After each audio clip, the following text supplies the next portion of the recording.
चलिए, कैसे हैं आप लोग? नमस्कार, जय श्री महाकाल। जल्दी से एक बार क्लास के साथ जुड़ेंगे ताकि आज की इस कक्षा की हम विधिवत रूप से शुरुआत कर सकें।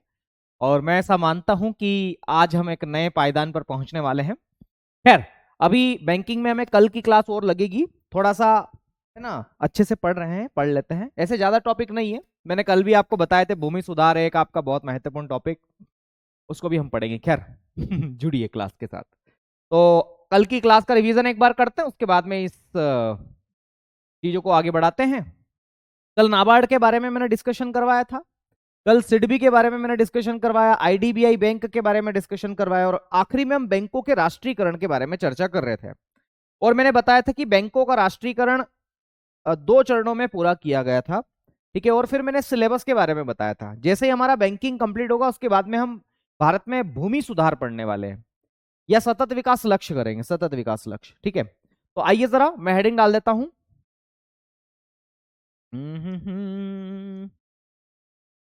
सुनो सुनो सुनो, हम लोग हेडिंग डालते हैं व्यापारिक बैंकों का राष्ट्रीयकरण। तो व्यापारिक बैंकों का राष्ट्रीयकरण, व्यापारिक बैंकों का राष्ट्रीयकरण।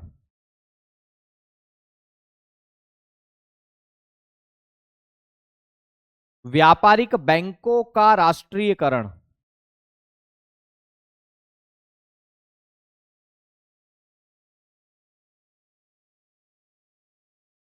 व्यापारिक बैंकों का राष्ट्रीयकरण, है ना। राष्ट्रीयकरण का मतलब नेशनलाइजेशन होता है।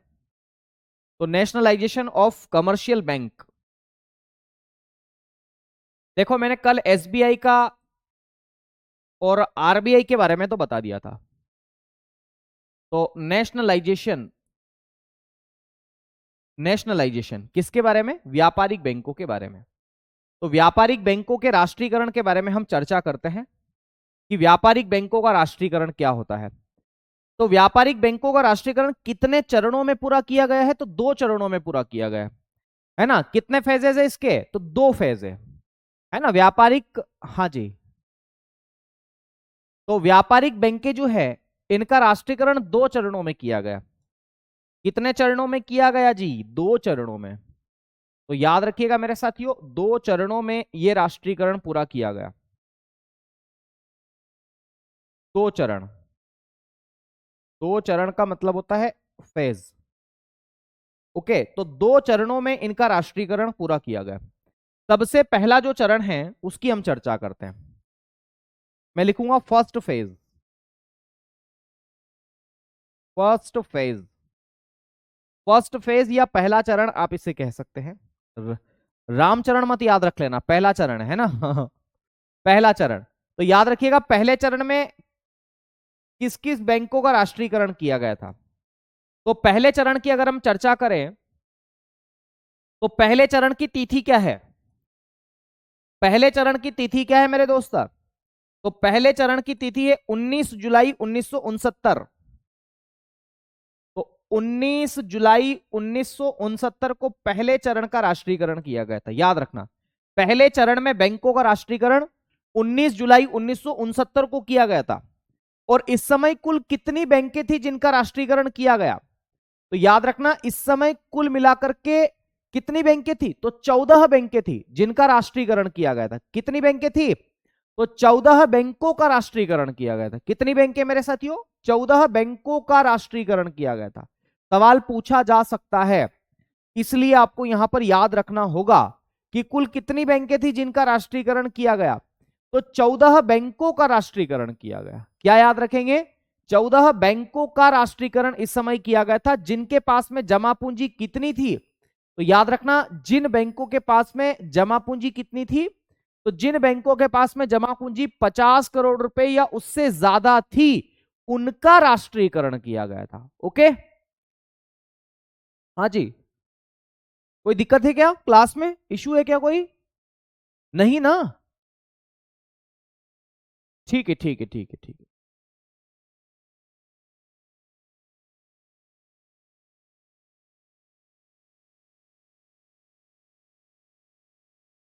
ओके।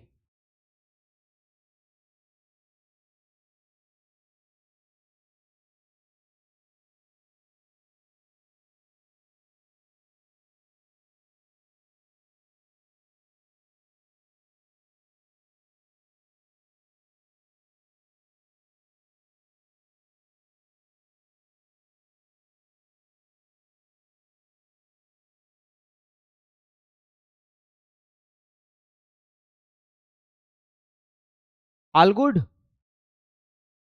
ठीक है ठीक है, कोई बात नहीं, चलिए फिर तो कोई दिक्कत नहीं।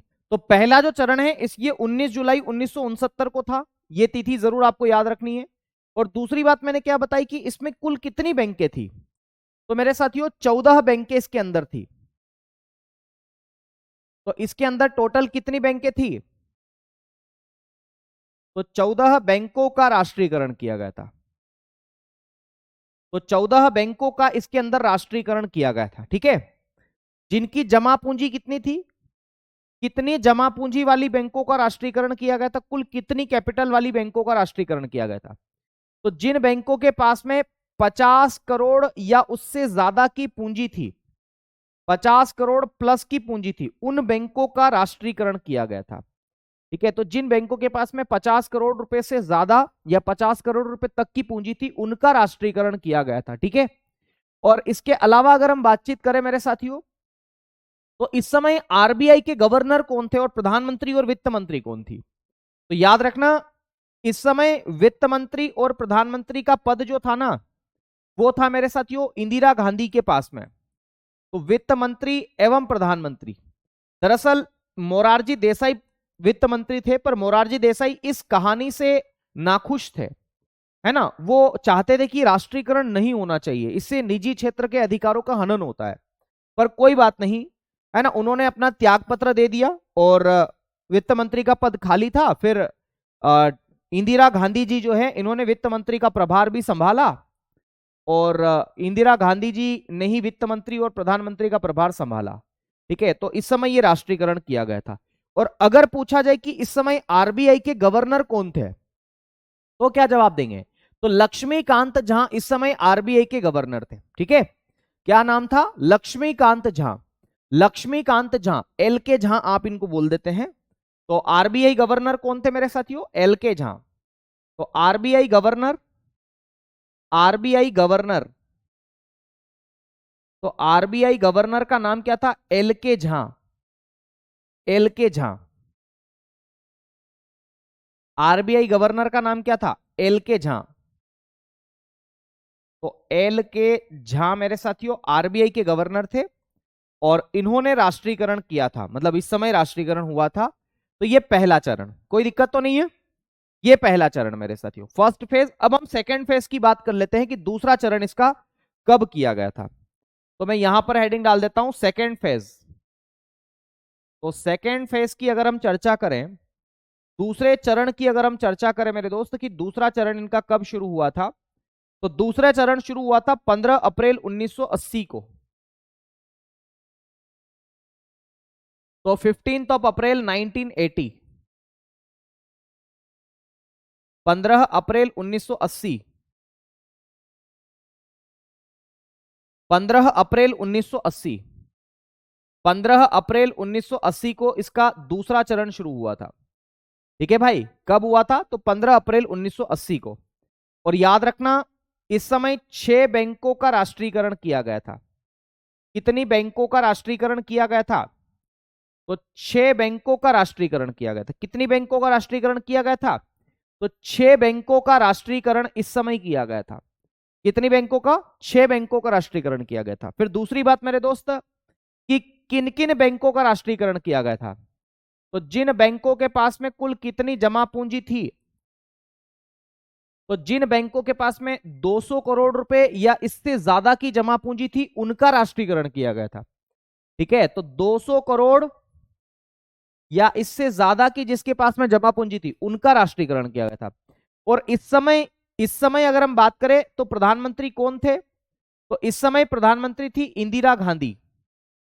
इंदिरा गांधी इस समय भी प्रधानमंत्री थी, इंदिरा गांधी इस समय प्रधानमंत्री थी। अगर पूछा जाए मेरे साथियों कि आरबीआई गवर्नर कौन थे और वित्त मंत्री कौन थे, तो याद रखना मेरे साथियों कि इस समय आरबीआई गवर्नर का जो पद था वो किसके पास में था, तो इस समय आरबीआई गवर्नर का जो पद था मेरे साथियों वो आर वेंकट रमन तो वित्त मंत्री थे। आरबीआई गवर्नर जो थे वो थे आईजी पटेल। क्या नाम था, आईजी पटेल। तो आरबीआई गवर्नर आईजी पटेल थे। आरबीआई गवर्नर कौन थे, तो आरबीआई गवर्नर थे आईजी पटेल, है ना, आईजी पटेल। तो आईजी पटेल मेरे साथियों आरबीआई गवर्नर थे। आईजी पटेल कौन थे? RBI governor. तो आईजी पटेल थे आरबीआई गवर्नर। आईजी पटेल कौन थे? आरबीआई गवर्नर थे, आरबीआई गवर्नर। और अगर सवाल यह पूछा जाए, अगर सवाल यह पूछा जाए कि इस समय वित्त मंत्री कौन थे, तो आर वेंकटरमन वित्त मंत्री थे। वित्त मंत्री अगर पूछा जाए तो क्या जवाब देंगे? तो याद रखना आर वेंकटरमन।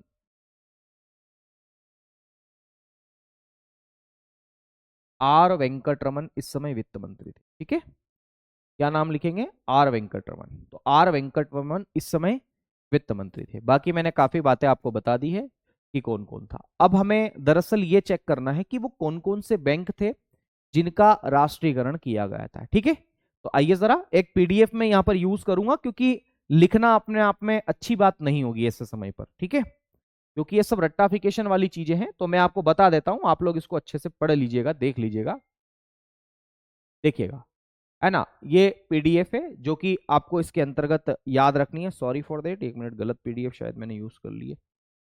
ठीक है, मैं दूसरी पीडीएफ इसके अंदर इनरोल करता हूं। ये हमारी पीडीएफ है बैंकों के राष्ट्रीयकरण की।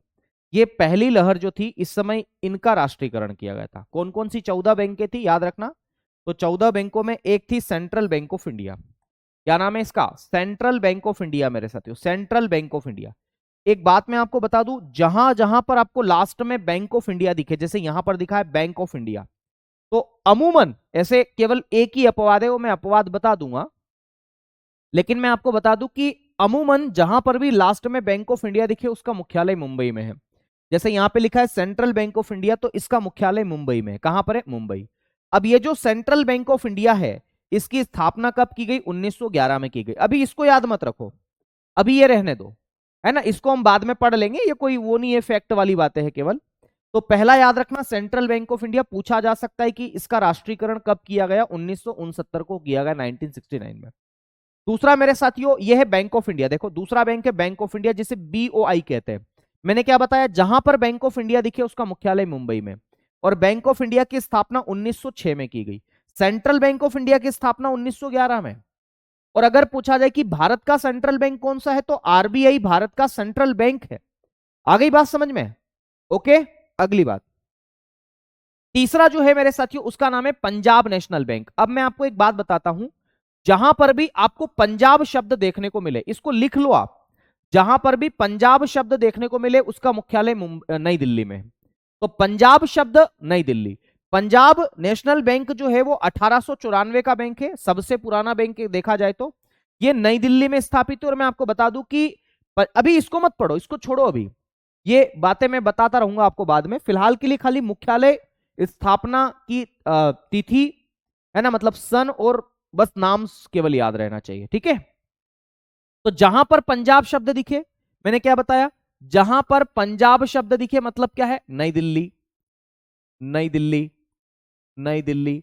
और जहां पर bank of India, bank of India दिखे, है ना, bank of India, bank of India, इसका मतलब क्या है कि उसका जो मुख्यालय है वो कहां पर होगा? मुंबई में होगा। और जहां पर इंडियन शब्द दिखे, इंडियन, इंडियन शब्द दिखे, इसका मतलब है वो चेन्नई में इसका मुख्यालय। ऐसा आपको अमूमन याद रखना है ना, लगभग जगह ये फिट बैठेगा, लगभग जगह। पंजाब नेशनल बैंक, पंजाब शब्द दिखा, नई दिल्ली। ये पहले लाहौर में स्थापित किया गया था, बाद में इसका मुख्यालय नई दिल्ली कर दिया गया। अगला मेरे साथियों एक है बैंक ऑफ बड़ौदा। यहां पर बैंक ऑफ इंडिया तो नहीं है ना, नहीं, तो बैंक ऑफ बड़ौदा। आपने गाना सुना होगा, अभी थोड़े दिन पहले बड़ा वायरल हो रहा था, बैंक ऑफ बड़ौदा में खातो खुलवायो, छोरा और छोरी को नाम लिखवायो, है ना, कि बैंक ऑफ बड़ौदा में अकाउंट ओपनिंग करवा ली है और बच्चे बच्ची का नाम भी जुड़वा लिया उसके अंदर, है ना। तो बैंक ऑफ बड़ौदा, बड़ौदा या बड़ौदा, बड़ौदा कहां पर? बड़ौदा से याद रखना वडोदरा, बड़ौदा से क्या याद रखेंगे? वडोदरा, वडोदरा याद रखेंगे, वडोदरा। तो बड़ौदा से वडोदरा याद रखना। ये 1908 में स्थापित किया गया और कहां पर? वडोदरा में। ठीक है, अभी इसको छोड़ दो, इसको छोड़ दो, ये तो आसानी से समझ में आ जाएगा। अगली बात, बड़ौदा के बाद में पांचवा बैंक है यूको। क्या बोलते हैं? यूको, को, यूको, को से कोलकाता, यूको, को से कोलकाता। तो याद रखना यूको बैंक कोलकाता में। क्या बोलेंगे? यूको बैंक कहां पर है? कोलकाता। कहां पर इसका मुख्यालय है? कोलकाता, कोलकाता। यूको बैंक की स्थापना 1943 में, याद रखना पड़ेगी थोड़ी स्थापना आपको, 1943 में इसकी स्थापना की गई। अगला है कैनेरा। कैनेरा, मुझे बताओ कैनेरा कैसे लिखते हैं? CANARA, ये लिखते हैं कैनेरा। तो सी के पहले क्या आता है? सी के पहले आता है बी, तो बी से याद रखना बेंगलुरु। तो कैनरा बैंक, ये भी बैंक ऑफ इंडिया की जब स्थापना की गई तभी किया गया था, और बैंक ऑफ इंडिया भी 1906 में आया था। कैनरा बैंक भी 1906 में आया है।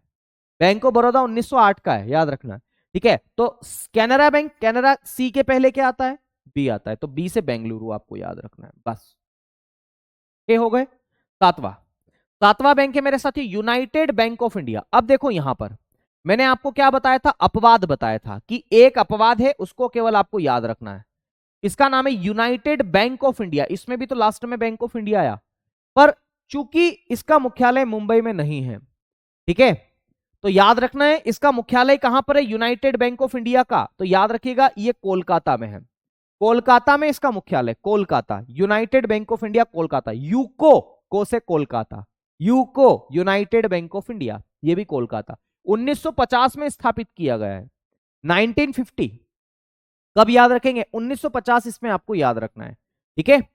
इसके अलावा अगला बैंक है देना बैंक, आठवां, देना। देना बैंक, देना बैंक का मुख्यालय भी मुंबई में है, और देना बैंक की स्थापना भी 1938 में की गई। एक है सिंडिकेट बैंक, हालांकि सिंडिकेट बैंक अब नहीं है, पहले था ये, और इसमें से कई सारे बैंक अब है ही नहीं। सिंडिकेट बैंक को अब कैनरा बैंक में मर्ज कर दिया गया है, पर सिंडिकेट बैंक मणिपाल में था, ये कर्नाटका में था। 1925, जरूरी नहीं ऐसे याद नहीं हो जाए तो अच्छी बात है, नहीं तो कोई दिक्कत वाली बात नहीं। Syndicate bank. 10वां बैंक लिखेंगे यूनियन बैंक ऑफ इंडिया। मुझे बताओ इसके अंदर भी लास्ट में बैंक ऑफ इंडिया है कि नहीं? बोले हाँ सर है, इसलिए इसका मुख्यालय कहां पर होना चाहिए? मुंबई में। यूनाइटेड बैंक ऑफ इंडिया पूछे तो कोलकाता है, यूनियन बैंक ऑफ इंडिया पूछे तो 1919 मुंबई में इसका मुख्यालय है। ओके, और ये यूनियन बैंक ऑफ इंडिया जो है ना, इसमें दो विशेषता है, मैं आपको बताऊंगा। सबसे पहली विशेषता तो ये कि यूनियन बैंक ऑफ इंडिया का उद्घाटन महात्मा गांधी जी के द्वारा किया गया था। जी हाँ, 1990 का बैंक है, 1919 का बैंक है। भारत गांधी जी भारत में आ गए थे उस समय, ठीक है। अगली बात, 11वां बैंक हम देखेंगे इलाहाबाद बैंक। हालांकि इलाहाबाद बैंक अब है नहीं, नाम जरूर लिखा है इलाहाबाद, पर ये इलाहाबाद में नहीं था, ये कोलकाता में था। तो याद रखना ये 1865 का बैंक है, कोलकाता में स्थापित किया गया था। अब वर्तमान में इलाहाबाद बैंक है ही नहीं, इसको इंडियन बैंक में मर्ज कर दिया गया है ना, मिला दिया गया, इंडियन बैंक में मर्ज किया गया। कोई बात नहीं, आगे बताऊंगा। फिर अगला है इंडियन बैंक। इंडियन बैंक की स्थापना 1907 में की गई। मैंने क्या बताया? जहां पर इंडियन शब्द आ जाए उसका मुख्यालय कहां पर है? चेन्नई। तो इसका मुख्यालय कहां पर है? चेन्नई में। तो इंडियन बैंक का मुख्यालय चेन्नई में। लास्ट में बैंक ऑफ इंडिया आ जाए तो मुंबई, पंजाब आ जाए तो नई दिल्ली, ऐसे आपको याद रखना है, ठीक है। तो इंडियन बैंक 1907 और चेन्नई में है।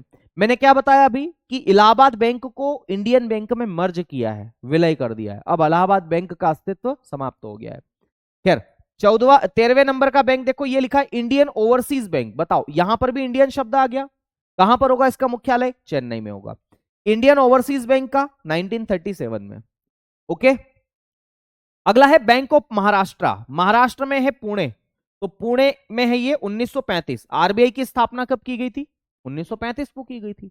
तो बैंक ऑफ महाराष्ट्र भी 1935। 14 हो गए, ये 14 बैंक है। कोई दिक्कत तो नहीं है आपको इसमें? ये 14 बैंक। मेरे ख्याल से काफी कुछ बातें आपको यहां पर याद हो गई होगी। अब आपके मन में सवाल आएगा, सर इनको उतारना है? बिल्कुल उतारना है। मैं चाहता हूं कि आप इन्हें लिखेंगे, और लिखने के लिए सर कैसे लिखेंगे आपने तो बता दिया, अब हम कैसे लिखेंगे इसको। मैं चाहता हूं आप पेज छोड़ दो। ये 14 बैंक है, 14 बैंकों के लिए एक पेज पूरा छोड़ दो, एक पेज में आप आराम से लिख लोगे, ठीक है। तो उस पेज को आप छोड़ दो, ठीक है। सर क्वेश्चन यूनियन बैंक लिखकर आता है ना कि यूनियन ऑफ इंडिया लिखकर? अरे मेरे भाई, जैसा लिखा हुआ है वैसा ही लिख करके आता है, ठीक है। यूनियन बैंक लिख करके आएगा। ओके, तो union bank of India, United bank of India, ये सब मैंने आपको बता दिया। ये 14 बैंक समझ में आ गई। अब देखो जो खास खास चीजें वो मैं आपको बता देता हूं। खास खास में क्या है, जैसे मैं बैंक ऑफ महाराष्ट्र की बात करूं, बैंक ऑफ महाराष्ट्र में तो कोई खास नहीं है, महाराष्ट्र राज्य में गहरी पैठ रखता है, कोई बड़ी बात नहीं है। आप देखो Indian overseas bank. Indian overseas bank वर्तमान में जो 12 सरकारी बैंक है, 12 नेशनलाइज्ड बैंक है, उनमें से एक है, और इसकी भी कोई दूसरी विशेषता नहीं है। जो मैं स्टार लगा रहा हूं वो जरूर याद रखना, ये स्टार है, ये इंपॉर्टेंट है, स्टार की जगह मैं इंपॉर्टेंट लिख रहा हूं। इंडियन बैंक की क्या विशेषता है, तो इंडियन बैंक में सन 2020 में इलाहाबाद बैंक को इंडियन बैंक में मिलाया गया। अधिग्रहण करना मतलब मिलाना, मर्ज करना, ठीक है। आपने तो आरबीआई 1955 में बताया। हे राम जी, मैंने कब बताया, है ना, दया याद आ गई मेरे को, दया चढ़ गई थी अभी दिमाग में। 1955 नहीं बताया मैंने, एसबीआई बताया 1955, आरबीआई 1935 ही है, ठीक है। ऐसा नहीं करना है, ओके। चलो अच्छा रहा, अभी पूछ लिया। मैंने क्या बताया आपको, मैंने ये बताया इंपोर्टेंट इंडियन बैंक। इसके बारे में क्या महत्वपूर्ण बात है, तो इसके बारे में महत्वपूर्ण बात यह कि इलाहाबाद बैंक को इसमें मिलाया गया है। इलाहाबाद बैंक को किसमें मिलाया है, इंडियन बैंक में मिलाया। कब मिलाया, 2020 में, 1 अप्रैल 2020 को मिलाया है, ठीक है। दूसरी बात, इलाहाबाद बैंक की बात अगर मैं करूं तो लिखा हुआ भी है 1 अप्रैल 2020 को इंडियन बैंक में समाहित कर दिया गया। और यह भारत का सबसे पुराना संयुक्त स्टॉक बैंक है, तो यह भारत का सबसे पुराना संयुक्त स्टॉक बैंक है, ठीक है, ओके। अगली बात, यूनियन बैंक ऑफ इंडिया, इसमें याद रखना 2020 की बात है। यूनियन बैंक ऑफ इंडिया के अंदर दरअसल 2 बैंक है, एक आंध्रा बैंक और एक कारपोरेशन बैंक। आंध्रा बैंक, ये 6 बैंक जब पढ़ेंगे ना हम आगे, दूसरे चरण में 6 बैंकों का राष्ट्रीयकरण किया गया था, उसमें है एक आंध्रा बैंक और एक है कारपोरेशन बैंक। तो आंध्रा बैंक और कारपोरेशन बैंक, इन दोनों को 1 अप्रैल 2020 को यूनियन बैंक ऑफ इंडिया में मिलाया था, मर्ज कर दिया था, ठीक है। तो आंध्रा बैंक और कारपोरेशन बैंक का विलय इसमें किया गया था, और इसका उद्घाटन किसके द्वारा किया गया था, यूनियन बैंक ऑफ इंडिया का। तो याद रखना महात्मा गांधी जी ने किया था। किसने, महात्मा गांधी जी ने। तो यूनियन बैंक ऑफ इंडिया जो थी उसका विलय, सॉरी, उनका उद्घाटन किसके द्वारा किया गया, तो महात्मा गांधी जी के द्वारा किया गया, ठीक है। तो आंध्रा बैंक और कारपोरेशन बैंक का विलय 1 अप्रैल 2020 को यूनियन बैंक ऑफ इंडिया में किया गया था, ओके। आगे बढ़े, अगली बात, मतलब ये इंपॉर्टेंट है, मैं लिखना भूल गया, यहां लिख देता हूं, इंपॉर्टेंट, ठीक है ना। अगला मेरे साथियों, अगला है सिंडिकेट बैंक। सिंडिकेट बैंक आप सभी जानते हैं कि 1 अप्रैल 2020 को इस सिंडिकेट बैंक को कैनरा बैंक में मर्ज किया गया। समाहित करना मतलब मिलाना, ठीक है, समाहित करने का मतलब होता है मिलाना, ठीक है। फिर देना बैंक, देना बैंक के बारे में अगर हम बात करें तो देना बैंक को बैंक ऑफ बड़ौदा में मर्ज किया है। 1 अप्रैल 2019 को बैंक ऑफ बड़ौदा में इसको समाहित किया। किसको, देना बैंक को। तो देना बैंक को किसमें मर्ज किया है, तो देना बैंक को मर्ज किया है मेरे साथियों किसमें, तो देना बैंक को बैंक ऑफ बड़ौदा में समाहित किया है। यूनाइटेड बैंक ऑफ इंडिया जो कि कोलकाता में है, 1 अप्रैल 2020 को पंजाब नेशनल बैंक में इसको समाहित कर दिया। यूनाइटेड बैंक ऑफ इंडिया को पीएनबी में मर्ज किया गया है 1 अप्रैल सन 2020 को, ठीक है। अगली बात, यूको बैंक। यूको बैंक के बारे में याद रखना कि इसकी स्थापना जीडी बिरला, जिनका पूरा नाम है घनश्याम दास बिरला, इन्होंने की थी। कैनरा बैंक के बारे में मैं आपको बता ही चुका हूं कि कैनरा बैंक के अंदर सन 2020 में सिंडिकेट बैंक को मिलाया है, ठीक है। बैंक ऑफ बड़ौदा, ये बहुत इंपॉर्टेंट बात है, सवाल यहां से आ सकते हैं। एक का नाम है विजया बैंक और एक का नाम है देना बैंक। विजया बैंक और देना बैंक दोनों को 2019 में, 1 अप्रैल 2019 को मेरे साथियों इस बैंक ऑफ बड़ौदा में मिलाया है, ठीक है ना। तो ये भी मैंने बता दिया। पंजाब नेशनल बैंक की अगर हम बात करें मेरे साथियों तो इसके बारे में भी महत्वपूर्ण बात यह है कि ओरिएंटल बैंक ऑफ कॉमर्स और एक और है यूनाइटेड बैंक ऑफ इंडिया। अभी हमने पढ़ा भी है यूनाइटेड बैंक ऑफ इंडिया, जिसे यूको बैंक बोल देते हैं, गलत बोल गया मैं। यूनाइटेड बैंक ऑफ इंडिया और एक आपका ओरिएंटल बैंक ऑफ कॉमर्स, इन दोनों को 2020 में किसमें मिलाया है, तो याद रखना है बैंक ऑफ बड़ौदा में, सॉरी, पंजाब नेशनल बैंक में मिलाया है, ठीक है। अगली बात, bank of India. Bank of India के बारे में यह बात जरूर याद रखना, लंदन में यह शाखा खोलने वाला पहला भारतीय बैंक था, ठीक है। तो लंदन में शाखा खोलने वाला पहला भारतीय बैंक था। सेंट्रल बैंक ऑफ इंडिया, इसके बारे में बस कुछ भी याद नहीं रखना है, ठीक है। तो ये कुछ बातें हैं, मैं जानता हूं कि होच पोच होगा और मिलेगा आपस में। आपको तो खास बात यह याद रखना है कि इंडियन शब्द दिखे इसका मतलब चेन्नई में मुख्यालय, पंजाब शब्द दिखे इसका मतलब नई दिल्ली में, और बैंक ऑफ इंडिया शब्द दिखे मतलब मुंबई में, ठीक है। चलो, ये 14 बैंक मैंने आपको बता दिया। अब 6 बैंक के बारे में हम चर्चा करते हैं जो कि दूसरी लहर में राष्ट्रीयकरण जिनका किया गया है, ठीक है। वो 6 बैंक कौन कौन से हैं। तो देखो ऐसे तो आपसे ये नहीं पूछा जाएगा, पर फिर भी मान लो संभावना बन गई पूछने की, तो फिर क्या होता है ना। रंजना जी का सवाल है सर मर्ज किया होता है, मर्ज किया है इससे क्या इफेक्ट पड़ता है। रंजना जी सुनो, रंजना जी का सवाल है कि मर्जर क्या होता है, विलय क्या होता है। रंजना जी, जो बैंक अच्छा प्रदर्शन नहीं करते, जिनका परफॉर्मेंस अच्छा नहीं होता है, जो कमजोर बैंक है, जिसके अंदर लोगों के अकाउंट कम होते हैं, भाई उन बैंकों की जो कॉस्टिंग है वो ज्यादा है, क्योंकि किराया देना है, बिल्डिंग का, बिजली का बिल देना है, कर्मचारियों को सैलरी देना है, तो क्यों पता चले जितना कमा नहीं रही है बैंक उससे ज्यादा वो इधर कॉस्टिंग कर रही है, लागत उसकी है। तो उन बैंकों को दूसरी बैंकों के अंदर मर्ज कर दिया जाता, मिला दिया जाता है, समाहित कर दिया जाता है कि यार इसको चलाने का कोई फायदा नहीं है, तो इसको समाहित कर देते, इसलिए समाहित किया जाता है। ठीक है, विलय करना इसी को बोलते हैं, मर्ज करना इसी को बोलते हैं। ठीक है, बढ़े आगे। ओके, हाँ, दो वस्तुओं को एक कर दिया जाए, दो से ज्यादा भी है ना, दो से ज्यादा भी हो सकता है। जैसे मेरे घर के अंदर एक बाल्टी में आटा रखा है और दो तीन डब्बों में भी आटा रखा है, तो वो सभी आटा मैंने एक बाल्टी में ही डाल दिया, सारा समाहित कर दिया। ठीक है, मर्ज मतलब बीमारी, मर्ज का मतलब, मर्ज का मतलब हिंदी में होता है विलय। ठीक है, विलय करना होता है। ओके, चलिए, इनका मर्जर आरबीआई ही करता है। जी हां, आरबीआई और भारत सरकार दोनों के मतलब दोनों के सहयोगिता से ऐसा होता है। ऐसा नहीं होता है कि कोई बैंक अपने आप ही कोई काम कर दे, ऐसा बिल्कुल नहीं होता है। ठीक है, चलो आगे बढ़ते हैं मेरे साथियों। 6 बैंक कौन कौन से, उसमें एक बैंक है आंध्रा बैंक। आंध्रा बैंक का मुख्यालय मेरे साथियों हैदराबाद में है। आंध्रा बैंक का मुख्यालय हैदराबाद में, और आंध्रा बैंक मेरे साथियों 1923 में स्थापित किया गया। और मैंने बताया कि आंध्रा बैंक को 1 अप्रैल 2020 में किसमें मिलाया गया है, तो यूनियन बैंक ऑफ इंडिया में मिलाया गया है। यूनियन बैंक ऑफ इंडिया में इसको मिलाया गया है। ठीक है, तो आंध्रा बैंक को किसमें मर्ज किया है, union bank of India, union bank of India में मर्ज किया है, याद रखना है। आंध्रा बैंक के संस्थापक कौन है, तो पट्टाभी सीतारमैया।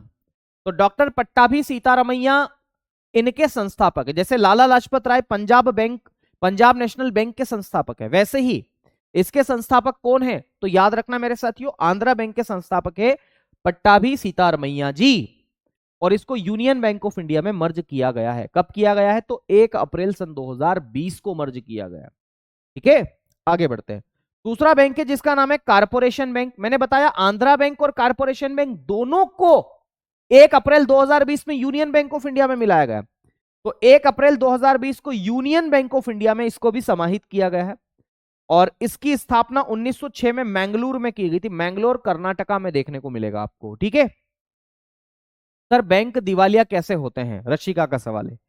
दिवालिया का मतलब यह होता है कि जब किसी का कर्जा इतना ज्यादा हो जाए कि उसकी सारी संपत्ति बेच करके भी उस कर्जे को पूरा नहीं किया जा सके, उस लोन को पूरा नहीं किया जा सके, उसे बोलते हैं दिवालियापन। ठीक है, जैसे मान लो मेरे पास पूरी संपत्ति जितनी भी मिला ले वो मान लो 1 लाख रुपए की, और मेरे ऊपर कर्जा 5 लाख रुपए का है, तो मेरी सारी संपत्ति को बेचने के बाद भी मेरा कर्जा पूरा नहीं होगा, तो इसका मतलब यह है कि मैं दिवालिया हो गया हूं, मेरा तो दिवाला निकल गया है ना, इसको हम बोलते हैं। चलो, आंध्रा बैंक और कारपोरेशन बैंक दोनों का मर्जर किसमें किया गया, तो याद रखना यूनियन बैंक ऑफ इंडिया में किया। कब किया, 1 अप्रैल सन 2020 को किया। आंध्रा बैंक का मुख्यालय कहां पर है, हैदराबाद में, 1923 में स्थापना की गई। कारपोरेशन बैंक का मुख्यालय कहां पर है, मैंगलोर में। कहां पर है, कर्नाटक में है। कब स्थापना की गई, तो याद रखिएगा मेरे साथियों 1906 में इसकी स्थापना की गई थी। ओके, तीसरा बैंक है मेरे साथियों जिसका नाम है oriental bank of commerce. Oriental bank of commerce जिसे ओबीसी के नाम से जानते हैं, ये 1943 का बैंक है, 1943 का। भारत छोड़ो आंदोलन के बाद इसको स्थापित किया गया था ओबीसी को, और इसका मुख्यालय गुरुग्राम में। हालांकि स्टार्टिंग में इसका मुख्यालय लाहौर में था, और जैसे ही आजादी मिली हमें, भारत और पाकिस्तान अलग हुआ, तो लाहौर से इसका मुख्यालय गुरुग्राम हरियाणा में इसको कर दिया गया था। ठीक है, तो मेरे साथियों 1 अप्रैल 2020 को इस ओरिएंटल बैंक ऑफ कॉमर्स को पंजाब नेशनल बैंक में समाहित कर दिया गया, इसमें मर्ज कर दिया गया। मैं जानता हूं थोड़ा सा होचपोच हो रहा होगा आप लोगों को, लेकिन आपको मैं बता दूं कि याद आपको करना पड़ेगा। और विभाजन के बाद यह लाहौर से भारत आया था, यह भी आपको याद रखना, ओरिएंटल बैंक ऑफ कॉमर्स। अगला है मेरे साथियों जिसका नाम है न्यू बैंक ऑफ इंडिया। क्या नाम है? न्यू बैंक ऑफ इंडिया आप इसे कहते हैं, न्यू बैंक ऑफ इंडिया। ये 1936 में स्थापित किया गया था और इसका मुख्यालय नई दिल्ली में है। ठीक है, अब इस न्यू बैंक ऑफ इंडिया के बारे में क्या महत्वपूर्ण बात है? ये न्यू बैंक ऑफ इंडिया 1993 में ही पंजाब नेशनल बैंक में मर्ज कर दिया गया था, विलय कर दिया गया था। तो न्यू बैंक ऑफ इंडिया का मर्जर पंजाब नेशनल बैंक में 1993 में ही कर दिया गया था। ठीक है, लक्ष्य दुबे जी का सवाल है, क्या सभी को 2020 में किया गया? नहीं, कुछ को 2019 में भी किया गया, कुछ को 1993 में भी किया गया। तो एक बैंक था जिसका नाम है न्यू बैंक ऑफ इंडिया, इसको तो 1993 में ही पंजाब नेशनल बैंक में मर्ज कर दिया गया। मैं आप सभी से हाथ जोड़कर विनती करता हूं, आज की जो क्लास है वो आपको लिखने के लिए ज्यादा रहेगी, अभी नहीं, समझो अभी, घर जाके लिख लेना। कारण क्या है, अभी मैं 12 राष्ट्रीयकृत बैंक अभी आपको पढ़ाऊंगा, उनके प्रमुख कौन है, उनके मुख्यालय कहाँ है, स्थापना कहाँ है, उन्हीं में से आएगी वो। इन 12 और 6 में से, 14 और 6 में से ही आने वाली है वो। ठीक है, तो परेशान मत होइएगा, थोड़ा सा आज के लिए कॉपरेट कर लीजिएगा। बाकी मैं आपको पता ही है लिखवा के ही पढ़ाता हूं, पर ये ऐसी चीजें हैं, इनको लिखवा करके पढ़ाना मतलब अपने ही पैर पर कुल्हाड़ी मारना है और आप लोगों का टाइम जाया करना है, समझना है इस बात को, है ना। चलिए बढ़े आगे। चलो, न्यू बैंक ऑफ इंडिया, इसके बारे में मैंने बताया। फिर पांचवा बैंक है विजया बैंक। मैंने अभी अभी क्या बताया आप लोगों को कि विजया बैंक को किसमें मिलाया है? तो याद रखना, बैंक ऑफ बड़ौदा में। तो देखो 1 अप्रैल 2019 को इसको बैंक ऑफ बड़ौदा में मिलाया गया। ठीक है, विजया बैंक 1931 में स्थापना की गई और बेंगलुरु में इसका क्या है, मुख्यालय है। फिर पंजाब एंड सिंध बैंक, मैंने आपको बताया था कि जहां पर पंजाब शब्द दिख जाए उसका मुख्यालय नई दिल्ली में है। अच्छा, इसका भी स्थापना 1908 में की गई थी और इसकी स्थापना भाई वीर सिंह के द्वारा की गई थी, याद रहे तो जरूर कर लीजिएगा। तो ये दरअसल कुल मिलाकर के आपके 14 बैंक हो गए हैं और ये 6 बैंक हो गए हैं जो कि आपको इसके अंतर्गत याद रखना है। ठीक है, आप लोग इसके लिए जगह छोड़ दीजिए, 2 पेज छोड़ दीजिए और उसको याद कर लीजिए। सर कोई ट्रिक बना दो, बना तो दी।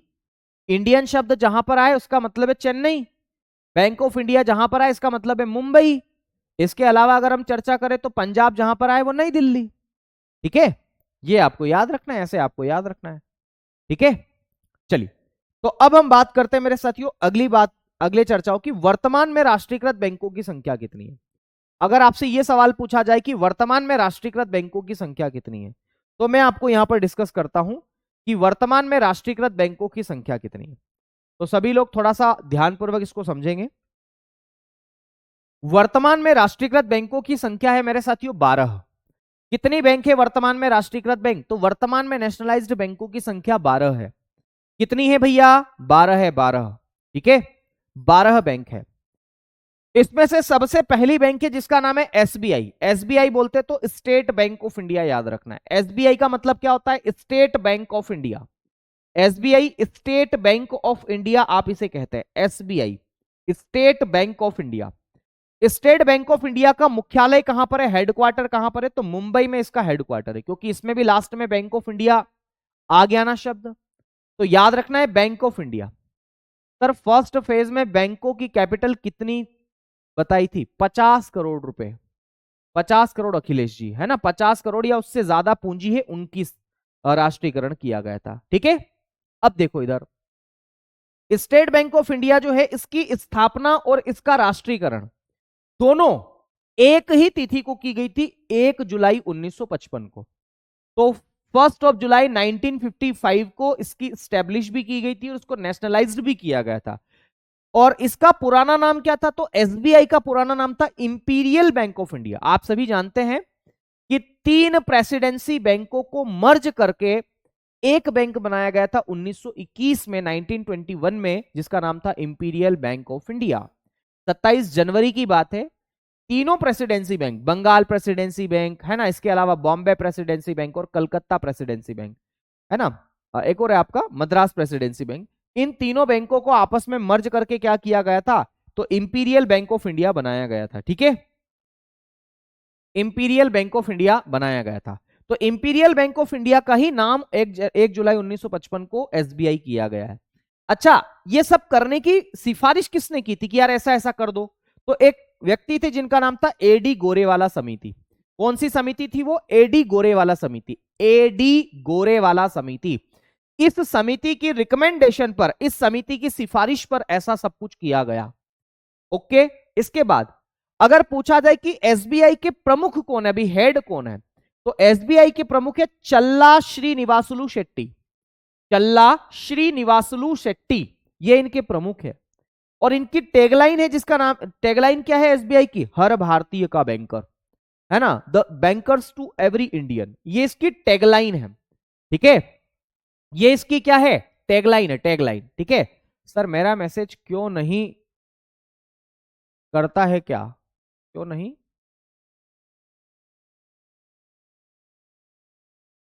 अंकिता जी बताओ, है ना?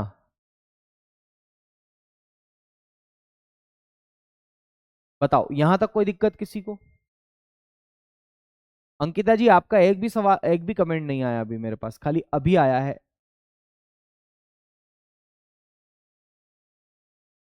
ओके,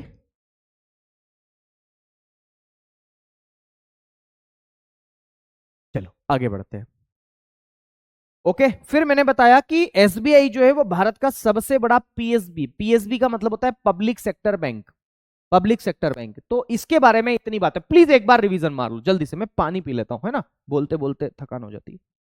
प्लीज इसको एक बार रिवाइज करो जल्दी से, फिर हम दूसरे बैंक के बारे में चर्चा करते हैं।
चलिए, उम्मीद है ये सब बातें आपको समझ में आ गई होगी, आगे बढ़ते हैं।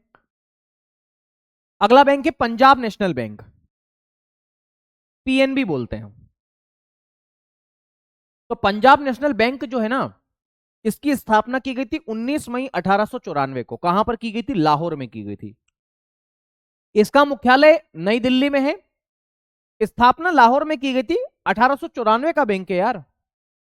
ओके अनुज भाई, 1894 का बैंक है और इसकी स्थापना लाहौर में की गई थी, बाद में इसको नई दिल्ली में लाया गया। ठीक है अनुज कुमार जी। इसके प्रमुख कौन है? तो अशोक चंद्रा इसके प्रमुख है, एमडी और सीईओ ये है। पंजाब नेशनल बैंक देश का दूसरा सबसे बड़ा पब्लिक सेक्टर बैंक है। तो अगर सवाल पूछा जाए कि देश का दूसरा सबसे बड़ा सार्वजनिक क्षेत्र का बैंक कौन सा है, तो पंजाब नेशनल बैंक है। ओके, तीसरा बैंक है जिसका नाम है bank of Baroda. Bank of Baroda में खातो खुलवायो। बड़ौदा से याद रखना है वडोदरा, ऐसे तो मैं आपको बता चुका हूं। 20 जुलाई 1908 को इसकी स्थापना की गई, ये भी मैं बता चुका हूं आप लोगों को। इसके प्रमुख कौन है? तो डॉक्टर देवदत्त, देवदत्त चंद, चंद्र नहीं है, चंद है, चंद, चंद, चंद। इसकी टैगलाइन क्या है? भारत का अंतरराष्ट्रीय बैंक। याद रहे तो कर लेना, नहीं तो खाली मुख्यालय और प्रमुख याद रखना, ऐसे सवाल आते हैं।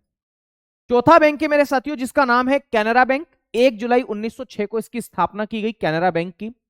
ठीक है, और इसके मुख्यालय कहां पर है? बेंगलुरु में है। कैनरा, मैंने बताया था ना, कैनरा में सी लिखते हैं, सी के पहले बी आता है। और इसकी टैगलाइन है टुगेदर वी कैन। इसके प्रमुख याद रखना, ब्रजेश कुमार सिंह इसके प्रमुख है। किसके? कैनरा बैंक के। तो कैनरा बैंक में ब्रजेश कुमार सिंह इनके प्रमुख है। फिर अगला है यूनियन बैंक ऑफ इंडिया। इसकी स्थापना 11 नवंबर 1919 को मुंबई में की गई और इसके प्रमुख आशीष पांडे हैं, आशीष पांडे। और अच्छे लोग अच्छा बैंक एक टैगलाइन है इनकी।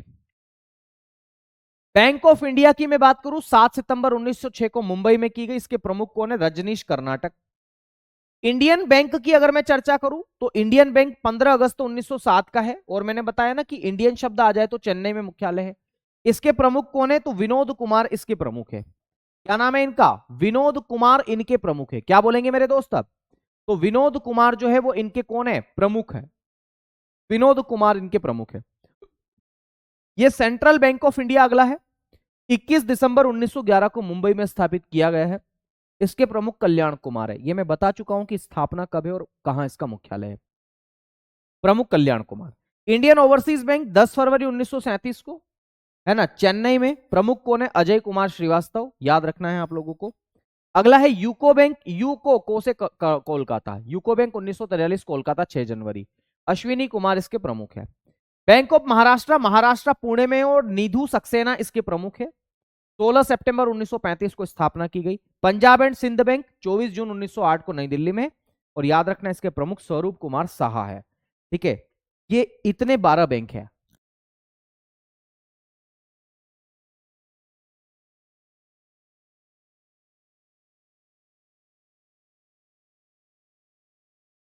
बताओ।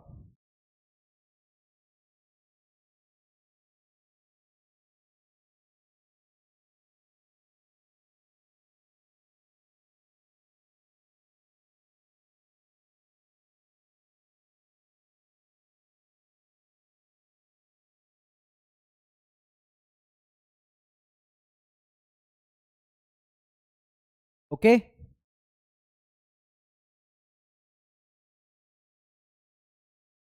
सर एचडीएफसी बैंक भी तो है, वो प्राइवेट सेक्टर का बैंक है।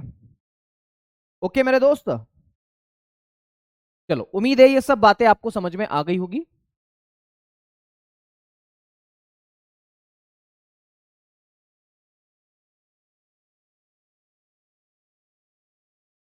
चलिए, ये सारे के सारे 12 बैंक आपके हो गए हैं। अब हम अगले बिंदु की बात करते हैं।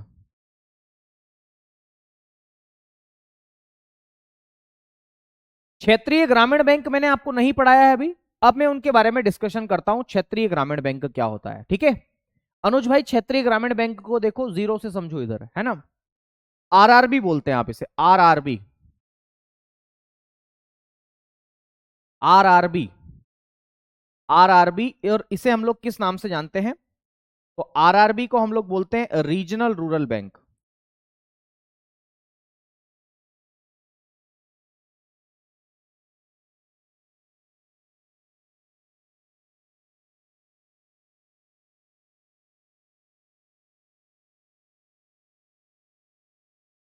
Regional rural bank,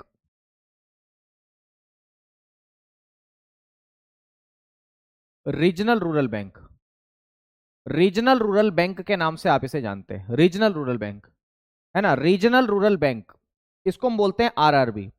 regional rural bank को हम क्षेत्रीय ग्रामीण बैंक के नाम से भी जानते हैं, क्षेत्रीय ग्रामीण बैंक।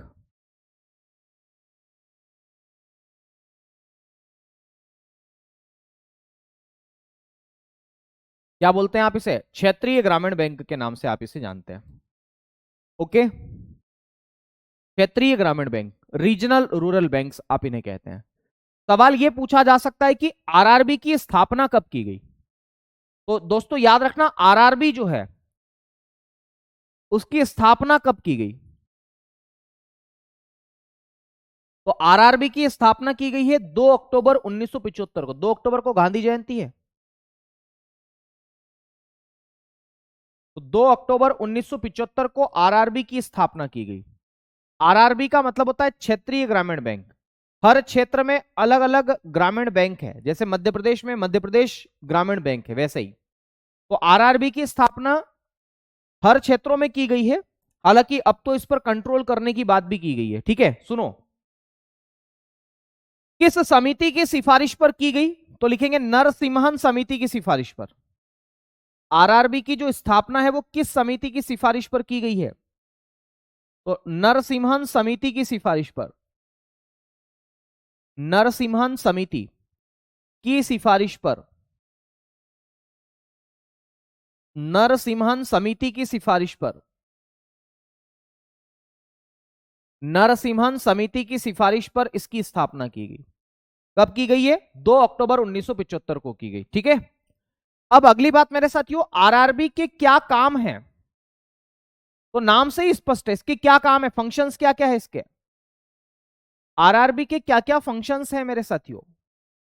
तो क्षेत्रीय ग्रामीण बैंक है, तो ग्रामीण क्षेत्रों का विकास करना, इसका मुख्य कार्य तो यही है, ग्रामीण क्षेत्रों का विकास करना और उनको फाइनेंस सुविधाएं उपलब्ध करवाना, ये इसका काम है। तो लिखेंगे ग्रामीण क्षेत्रों का विकास करना, ग्रामीण क्षेत्रों का विकास, रूरल एरिया का डेवलपमेंट करना। तो ग्रामीण क्षेत्रों का विकास करना, ग्रामीण क्षेत्रों का विकास करना, ये इसका मुख्य उद्देश्य है। अच्छा, आरआरबी की स्थापना किस अधिनियम से की गई? तो आरआरबी की स्थापना एक अधिनियम से की गई है जिसका अधिनियम है आरआरबी एक्ट 1976। आरआरबी की जो स्थापना है ना वो अधिनियम से की गई है, आरआरबी एक्ट 1976 से। इसलिए आरआरबी की प्रकृति कैसी हो जाएगी? आरआरबी की प्रकृति, इसका नेचर कैसा है भाई? अगर सवाल पूछा जाए कि आरआरबी का नेचर कैसा है, नेचर, तो आरआरबी का नेचर है मेरे साथियों, कैसा नेचर है इसका आरआरबी का? तो इसका नेचर होगा सांविधिक, क्योंकि जब भी किसी एक्ट के माध्यम से किसी की स्थापना की जाती है तो उसकी प्रकृति सांविधिक होती है। सांविधिक बोलते तो स्टेट्यूटरी बॉडी, स्टेट्यूटरी बॉडी, ठीक है, सांविधिक निकाय आप उसे बोलते हैं। तो इसकी प्रकृति कैसी होगी? सांविधिक होगी, सांविधिक। 1976 का अधिनियम है, कब का अधिनियम है? 1976 का। ओके, 1976 का एक्ट है। आरआरबी जो है वो 1976 का अधिनियम है भाई साहब। कब का अधिनियम है? 1976 का। ओके, बिल्कुल।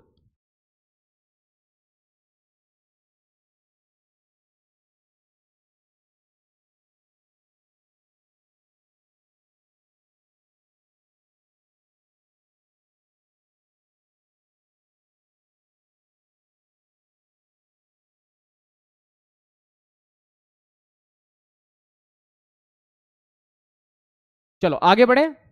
अब अगर सवाल ये पूछा जाए कि पहला आरआरबी कौन सा था, तो उत्तर प्रदेश में मुरादाबाद में पहले आरआरबी की स्थापना की गई थी जिसका नाम था प्रथमा बैंक, प्रथमा आरआरबी। ठीक है, तो लिखेंगे भारत का पहला आरआरबी,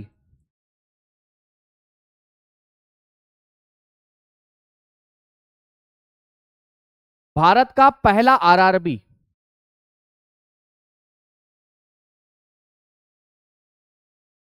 भारत का पहला आरआरबी। तो भारत का पहला आरआरबी था प्रथमा ग्रामीण बैंक।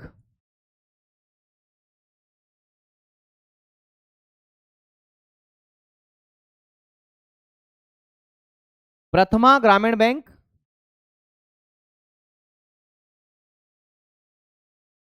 जो कि मुरादाबाद में था, यूपी में। ठीक है, ये भारत का पहला ग्रामीण बैंक था।